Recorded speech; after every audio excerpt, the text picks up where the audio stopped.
इस कहानी का नाम है सच्चा भाई। अंशिका आज बहुत उदास थी।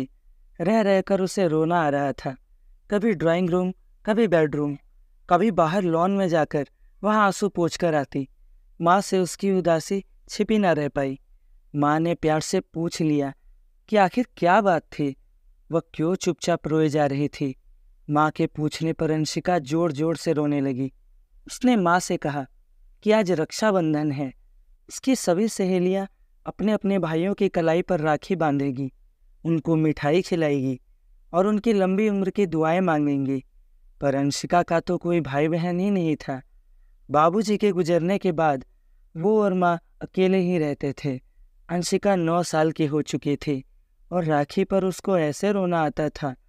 वर्तिका, मनाली, प्रिया और आरोही, उसकी सभी सहेलियां अपने भाइयों को राखी बांधने की बात उससे कह चुके थे, पर अंशिका को उनके भाइयों को राखी नहीं बांधनी थी। जब भी उसकी सहेलियां अपने भाइयों का दिया हुआ राखी का गिफ्ट दिखाती तो अंशिका परेशान हो जाती। उसे गुस्सा आता कि भगवान ने उसे भी भाई क्यों नहीं दिया। माँ से उसका दुख देखा नहीं गया। वो बाजार गई और कुछ लेके आई। एक बड़ा सा डिब्बा था। अंशिका को उन्होंने नहा धो के तैयार होने को कहा।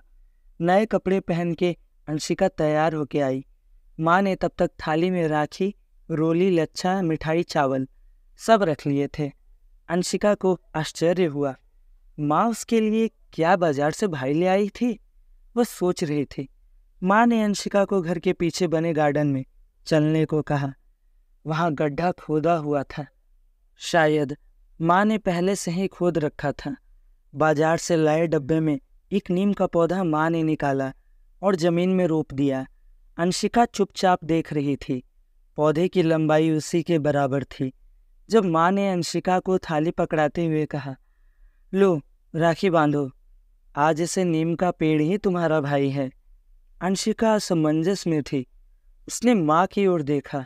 माँ ने अंशिका का हाथ पकड़कर पौधे के तने पर टीका करवाया, डाल पर लच्छा बनवाया और राखी बंधवाई। फिर मिठाई अंशिका के मुंह में डाल दी। माँ अंशिका के लिए गिफ्ट भी लाई थी। सुंदर सा पेंसिल बॉक्स था। अंशिका का रोना तो थम गया था, पर खुश तो वह अब भी नहीं थी। भला एक पेड़ उसका भाई कैसे बन सकता था, वह समझ नहीं पा रही थी। माँ ने उसे समझाया कि रक्षाबंधन पर हम सभी अपने भाइयों को राखी बांधकर उनसे अपनी रक्षा का वचन लेते हैं ना, जैसे बहुत साल पहले रानी कर्मावती ने हुमायूं को राखी भेज कर लिया था। अंशिका ने हाँ में सिर हिलाया। माँ ने आगे कहा, पेड़ भी तो हमारी रक्षा करते हैं। गर्मी, ठंड, अकाल, बाढ़ सभी से हमें बचाते हैं। इन्हीं से हमें जीवनदायी ऑक्सीजन मिलता है। हमारी धरती का तापमान इनसे ही कंट्रोल में रहता है।